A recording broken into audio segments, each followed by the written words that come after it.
नमस्कार, आप देख रहे हैं लाख टके की बात में। हूं अनुराग दीक्षित और लाख टके की बात में सबसे पहले खबर वो जिसका इंतजार पूरा देश कर रहा था। जी हां, न्यूज नेशन की मुहिम का बड़ा असर दिखा है। नक्सलियों ने सीआरपीएफ के जवान राकेश्वर सिंह को रिहा किया है। वो राकेश्वर सिंह जिनको बीजापुर नक्सली हमले में नक्सलियों ने अगवा किया था 3 अप्रैल को।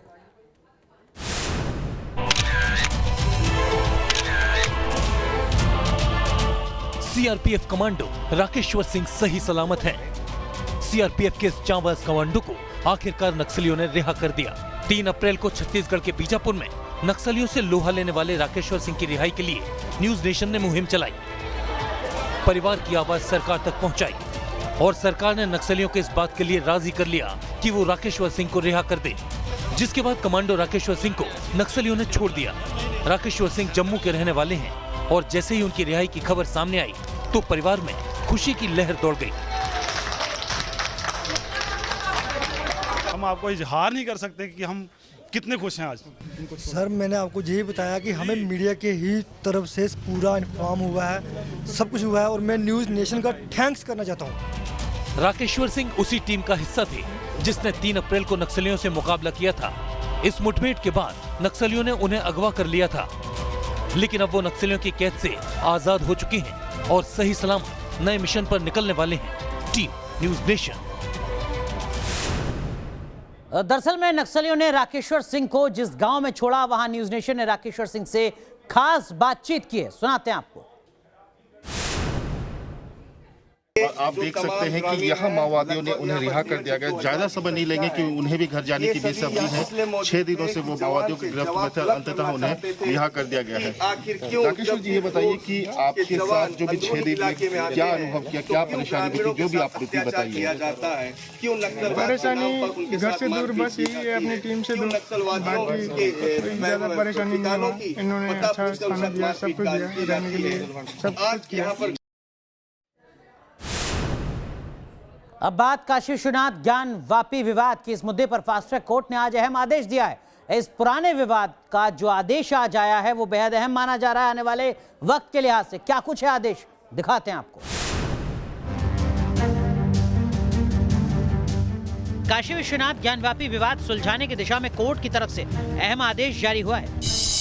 पुरातात्विक सर्वेक्षण से सामने आएगा ज्ञान वापी का सच। विवादित परिसर के 1 बीघा 9 विस्वा जमीन का सर्वे करने का आदेश। ये मामला 1991 से कोर्ट में चल रहा है। 2019 में एएसआई से जांच की मांग की याचिका दाखिल की गई। कोर्ट ने इसी पर फैसला सुनाया है। हिंदू पक्ष की दलील है कि जहां विवादित ढांचा है उसके बीचों बीच 100 फीट ऊंचा ज्योतिर्लिंग मौजूद था। 1669 में इस मंदिर को औरंगजेब के आदेश की वजह से तोड़ दिया गया था। कोर्ट ने इन दावों की सच्चाई पता लगाने के लिए एएसआई की टीम को आदेश दिया है। तो माननीय न्यायालय ने दोनों पक्षों को सुनने के पश्चात विस्तृत आदेश पारित किया है। विश्वनाथ मंदिर के पूरे परिसर का पुरातात्विक सर्वेक्षण करा करके और इस न्यायालय में अपनी व्याख्या प्रस्तुत करें कि क्या उस स्थल पर जो वर्तमान ढांचा है उसके पूर्व कोई उससे पहले का पुरातात्विक अवशेष मंदिर का उपलब्ध है कि नहीं। कोर्ट के आदेश पर मुस्लिम पक्ष का कहना है कि विस्तार से मामले के अध्ययन के बाद लीगल कदम उठाए जाएंगे। ये अनुमति पुरातत्व विभाग को जो दे दी गई है अभी इस स्टेज पर नहीं दी जानी चाहिए थी। एविडेंस लेने के पश्चात अगर कोर्ट ये समझती कि साहब ये एविडेंस से केस को प्रूव नहीं किया जा सकता, तब ये कोर्ट उस स्टेज पर पुरातत्व विभाग को सर्वेक्षण के लिए रिट जारी करती तो उचित होता। इस पूरे मामले में एएसआई की 5 सदस्यीय एक्सपर्ट की टीम सर्वेक्षण करेगी। सर्वेक्षण का खर्च यूपी सरकार की तरफ से उठाया जाएगा। Sushant Mukherjee, news nation, Varanasi. और अब बात बंगाल चुनाव की एक अलग कहानी की। बंगाल चुनाव में मीर जाफर का नाम लगातार लिया जा रहा है। ममता बनर्जी मुकुल रॉय को मीर जाफर बता रही हैं। आखिर क्या कनेक्शन है बंगाल की सियासत से मीर जाफर का और कौन है मीर जाफर, बताते हैं आपको।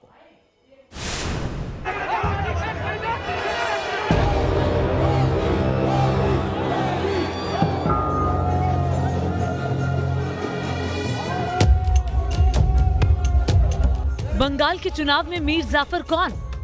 मिर्जापुर दीदी, मिर्जापुर नहीं है, गद्दार भी है, मिर्जापुर भी है, फिर झूठा भी है। बंगाल की जनता को ठगने वाला मीर जाफर आखिर कौन है? मिर्जापुर 1 नंबर मिर्जापुर है दीदी। बंगाल के चुनावी रण में मीर जाफर की खूब चर्चा हो रही है। ममता बनर्जी टीएमसी से बीजेपी में गए नेताओं को मीर जाफर बता रही है। पहले दीदी के लिए शुभेंदु अधिकारी मीर जाफर थे, अब मुकुल रॉय को ममता बनर्जी मीर जाफर बता रही हैं। Duryodhan China, China Mir Jafar China. 10 अप्रैल को पीएम मोदी कृष्णानगर में रैली करने वाले हैं। कृष्णानगर ही वो इलाका है जहां सन 1757 में पलासी की लड़ाई हुई थी। इसी जंग में मीर जाफर ने नवाब सिराजुद्दौला के साथ गद्दारी कर अंग्रेजों का साथ दिया था। लेकिन सवाल ये है कि आखिर जनता की नजरों में बंगाल का मीर जाफर कौन है? नादिया जिला, जिस जिले की एक सीट पर मुझे लगता है बंगाल की सबकी निगाहें टिकी होंगी, वो ये सीट है। यहाँ जहाँ हम खड़े हैं यहीं प्रधानमंत्री नरेंद्र मोदी की 10 अप्रैल को रैली होनी है। लेकिन इसके साथ इतिहास का रिश्ता भी जुड़ता है। बंगाल का चुनाव प्रतीकों के सहारे भी लड़ा जा रहा है मंच से, चाहे वो ममता दीदी हो या प्रधानमंत्री नरेंद्र मोदी, एक दूसरे को जवाब भी दे रहे हैं। लेकिन ममता दीदी जिस मीर जाफर का जिक्र कर रही हैं, जिस रैली में सबसे ज़्यादा वो अपनी पार्टी से गए हुए नेताओं को संबोधित कर रही हैं, वो है मुकुल रॉय। उनके निशाने पर वो रहते हैं जिनको बंगाल की जनता बीजेपी का इस वक्त चाणक्य मान रही है। यहाँ मुकुल रॉय हैं जो आपकी पार्टी की बहुत बड़ी उम्मीद भी हैं। उन्हीं को दीदी बार बार गद्दार कहती है और इस मिट्टी पर गद्दार का मतलब समझा जाता है मीर जाफर। वो मीर जाफर भी कह रही है, इसका क्या मतलब? देखिए, आदरणीय श्री मुकुल रॉय जी स्वाभिमान को ऊंचा उठाया है। उन्होंने भ्रष्टाचारियों का साथ छोड़ा है। जब मुकुल रॉय जी को लगा कि ये सब तोलाबाज हैं, ये कमीशन खोर हैं, ये विभिन्न प्रकार के जो घोटाले हैं उसमें सम्मिलित हैं, कोयला घोटाला, गोधन तस्करी का घोटाला, उन्होंने एक साहस दिखाया है। और मुकुल रॉय जी तो यहाँ 1 लाख वोट से जीत रहे हैं। जिस तरह से दीदी मीर जाफर बता रही हैं, तो उसकी बात का जवाब देंगे? यहाँ भारत एक तो मिर्जापुर था, वो तो अब तो मालूम है नवाब सिराजुद्दौला का जो आदमी है उसको ढाल दिया देते के पराजित करने से वो भी लेकिन वो तो आपके लोगों को कह रही हैं। और यहाँ पर तो भाई मिर्जापुर था, मिर्जापुर 1 नंबर मिर्जापुर है दीदी, 1 नंबर दीदी। कृष्णानगर की जनता ही नहीं बल्कि पूरे बंगाल को अब 10 अप्रैल का इंतजार है, जब पीएम मोदी पलासी की जंग वाली जमीन से ममता दीदी को जवाब देंगे। कृष्णानगर की आवाम को उम्मीद है कि प्रधानमंत्री मोदी ममता दीदी के मीर जाफर वाली बात पर भी पलटवार करेंगे। मीर जाफर की बात आखिर आप किसको देख रहे हैं? क्योंकि लगातार दीदी कह रही है कि जिस प्रकार से अब निश्चित रूप से बंगाल के अंदर भारतीय जनता पार्टी की सरकार बनती हुई नजर आ रही है और दीदी छोटी छोटी बातों से बौखला जा रही हैं। अब बताइए, आपको लगता है जब प्रधानमंत्री यहाँ होंगे तो आप ये बात, इसका जवाब सुनने की उम्मीद है आपको कि वो बताएंगे कौन मीर जाफर है? हाँ, पूरा उम्मीद है। ये क्या है ना, 11 साल से ये सरकार गठित हुआ था।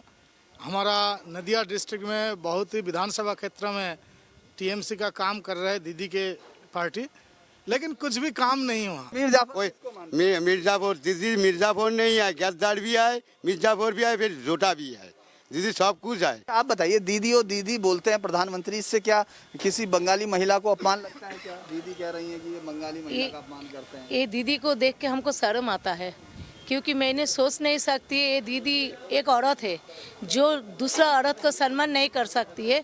उस औरत को औरत बोलने से मेरे को शर्म लगता है। इस बंगाल में लड़की लोग जिस तरह से बेइज्जत होता है, लड़की का जिस तरह से अपहरण होता है, ये लड़की को जिस तरह से दर्शन करती है, रोड पे निकल के, घर से निकल के रोड पे फेंक देती है और एक लेडीज़ को पूरा उलंगा शरीर में दिखाई देती है। तो ये सब देख के सरकार को कुछ होश नहीं आता है जो अपना कानून बदलना चाहिए, लड़की लोगों को से सेफ साइड करना चाहिए। 10 तारीख आएगा तो उसका मुँह से हम ये नदियावासी 17 विधानसभा का जो जनता, उन्होंने सब ने सुनना चाहेगा इस बात, जो ये बांग्ला, जो श्यामा प्रसाद मुखर्जी का बांग्ला, ये जो विवेकानंद का बांग्ला, ये जो हमारा रामकृष्ण देव का बांग्ला, ये बांग्ला सोनार बांग्ला, से सोनार बांग्ला बनाने के लिए जो हम लोगों को करना चाहिए, जो बीजेपी का करना चाहिए। कृष्णानगर में बीजेपी कार्यकर्ता पीएम मोदी की रैली को ऐतिहासिक बनाने में जुटे हैं।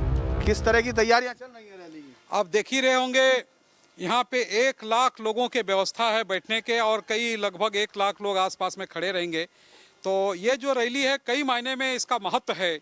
ये बांग्लादेश सीमा के पास का क्षेत्र है।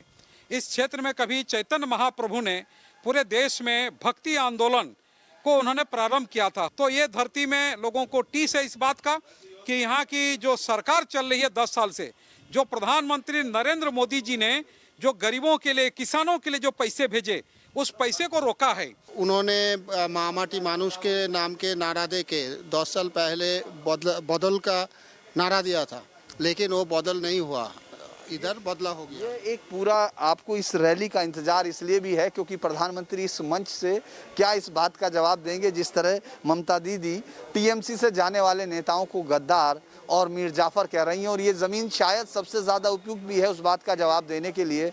यहाँ लोगों की निगाहें टिकी हैं कि 10 अप्रैल को प्रधानमंत्री मंच से क्या बोलेंगे।